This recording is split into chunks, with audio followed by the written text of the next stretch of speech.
When World War II ended, the world seemed to awaken from a nightmare. Cities lay in ruins, millions of people dead. Humanity was so exhausted and broken that it had only one wish left: peace. Leaders sat together and pledged that such a tragedy would never happen again.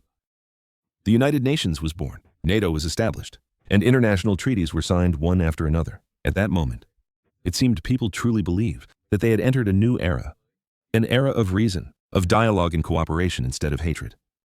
For decades afterward, especially in the West, people lived with the belief that peace was the natural state of the modern world. Children grew up never hearing the sound of bombs. Politicians spoke of human rights, diplomacy, and global cooperation as if the era of conflict was a thing of the past. For many, it sounded very convincing. It was easy to believe that humanity had matured, that after centuries of conquest and slaughter, we had finally learned our lesson. But looking closer, the picture is not so bright. From 1945 to today, there have been over 250 major and minor armed conflicts erupting worldwide. The Korean War, the Vietnam War, Afghanistan, Iraq, the Balkans, Syria, Ukraine. No world war. But the planet has never truly been at peace. Superpowers still spend trillions of dollars each year on weapons. Millions still die in wars that most of the world only hears about in a few short news lines. In reality, what we call peace is just a temporary silence in a small corner of the world we live in. If you live in a stable country, you might think the world is at peace. But somewhere, villages are still being wiped out, families lose their loved ones, and children are born amid sirens and alarms. Your peace is sometimes paid for by the insecurity of others. This is hard to accept, because it touches on a deep illusion of the modern age, that humanity has overcome its barbaric past, that we have become rational and civilized enough that war is no longer necessary. But the world has never escaped war. It only changes form. Tanks may not roll through the streets, but nations still clash on the internet, in boardrooms and on stock exchanges, even within the human mind through propaganda and manipulation of public opinion. So why is the illusion of peace so persistent? Because humans, deep down, want to believe they are living in a safe world. Faith in peace acts like a gentle veil, helping us temporarily forget that the instinct for violence still lies within humanity itself. But the truth is harsher. Peace is not the default. It is a fragile exception, a brief pause between waves of conflict. If you ask anyone on this planet whether they want war, the answer will certainly be no. No mother wants to send her child to the battlefield. No father wants to see a city in ruins. So why, even though everyone longs for peace, does war always return? The answer lies in the fact that power and fear always need each other to exist. A society that is too stable for too long will begin to lose direction. But when a threat appears, whether real or imagined, the entire society immediately unites. The flag is raised, differences vanish, and power, once unstable, suddenly becomes stronger than ever. History has proven this many times. A nation may be divided by politics, but as soon as there is a common enemy, people unite as one. When a country is at war, everything becomes easier to justify: higher taxes, less freedom, even risking lives. As long as it is for the country, all suffering becomes reasonable.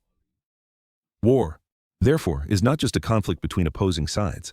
It is also a tool of internal politics. A leader who is weak may stir up nationalism to make people forget economic hardships. When people are afraid, power concentrates. Dissent is seen as treason, and all opposing voices are silenced in the name of national security. This process does not require intentional manipulation. It is built into the structure of politics and human psychology. A nation without a threat will begin to doubt itself. And so, nothing binds a nation stronger than fear. When leaders say they want peace, they may be sincere, but at the same time, they also know that a little tension can sometimes be useful. It helps them prove their strength, that the country needs them in war. In such cases, it is no longer a diplomatic failure, but a calculated choice. And the peace we live in may only be a temporary agreement held together, not because everyone loves peace, but because war at this moment offers no advantage to anyone. Not only leaders need war to maintain power, sometimes society itself needs conflict to renew itself. When a nation reaches prosperity, people become complacent. The next generations no longer understand the value of what they have.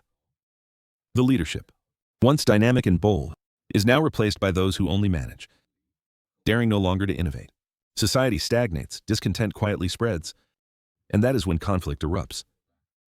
From a historical perspective, war is not only destruction, it is also a mechanism for societal rebirth. Look back at the 20th century. World War I wiped out European empires that had existed for hundreds of years. 2 decades after the war, World War II again shattered the remaining balance, paving the way for a new order. Every war, no matter how catastrophic, closes one era and opens another. War is a storm that sweeps away old structures, making way for something new. Like a forest needs fire to regenerate, once the ruling class loses legitimacy, and the voices of the people are stifled, conflict becomes the only way for society to restart. Each time, millions of lives are lost. But at the same time, new ideas and new orders are born. War comes as an explosion of energy that has been suppressed too long. A shock that helps society restructure.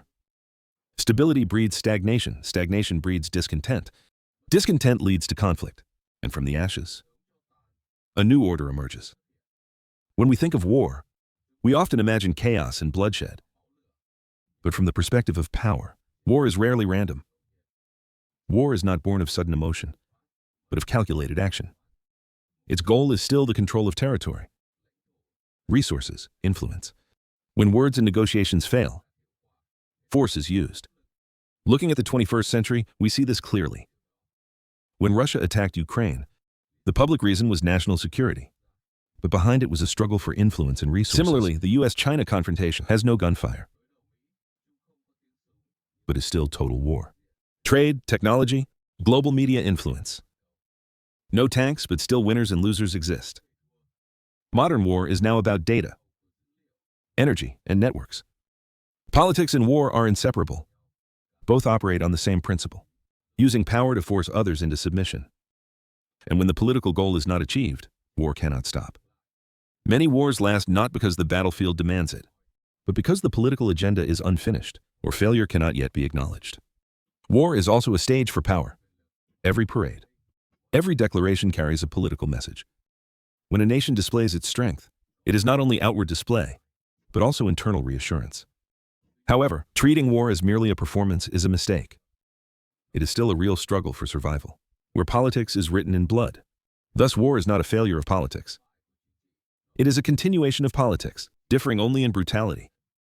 And as long as politics exist, war in some form will persist. Looking back, we see a profound truth. War and peace are not opposites. They are two sides of the same coin, alternating to keep history moving. Peace is merely a pause between storms. But ironically, those storms drive humanity forward. The internet, cheap as modern medicine, even space technology, all originated from wartime needs. Fear and survival pressure drive human invention, creativity, and reorganization. Without war, perhaps these advances wouldn't exist. Without tragedy, perhaps humans would never learn the value of peace. This paradox reveals the nature of evolution. Humanity matures through what it fears most. However, understanding this does not mean glorifying war. War is tragedy, loss. But understanding it keeps us sober, helping us avoid illusions of perpetual peace. Like night and day, war and peace exist because of each other. Without war, peace would be undervalued. Without peace, war would have no reason to end. We always swing between creation and destruction, between reason and instinct, and perhaps that oscillation is the true heartbeat of civilization. Peace is not truly the absence of war, but the ability not to let war, or the fear of it, control the mind. If war is inevitable, what can humans do? Even if you cannot stop a war, you can prevent it from taking over your perception. War today is not only fought with guns, but with information and narratives. Every news story, every image, every slogan can be part of the battle to control minds. One does not need bombs to paralyze a nation. It is enough to make the people believe wrongly or fearfully. Thus, the most important battlefield is now in the minds of every individual. You cannot control the decisions of nations, but you can control how you receive and respond to them. When someone talks about sacrificing for the country, ask sacrificing for whom and for what purpose? When someone invokes freedom to ignite violence, Ask freedom for whom and at what cost. When someone speaks of enemies, ask who truly benefits from this fear. Because war always begins with a story. And when you stop questioning, you have stepped into someone else's narrative. Awareness is the deepest form of peace that humans can achieve. Those who understand the laws of war and peace are no longer surprised when conflict arises, nor controlled by fear. They know how to live in a chaotic world without letting the chaos take over inside. Such a person cannot extinguish war, but can prevent war from controlling them. And when enough people are this aware, freedom is not easily manipulated. Though the world may not yet be peaceful, it is harder to be pushed into a deeper abyss, because war only truly exists when people allow it to exist in their minds. The world may never completely escape war, but if each person understands its rules, if each person learns not to be a pawn on the power chessboard, then we are closer to the only peace that can last. Peace of consciousness. If what I've shared helps you see the world a little more clearly, please like and subscribe to Knowledge Station. Every subscription is an encouragement for us to continue bringing deeper perspectives, more awareness about the world we live in.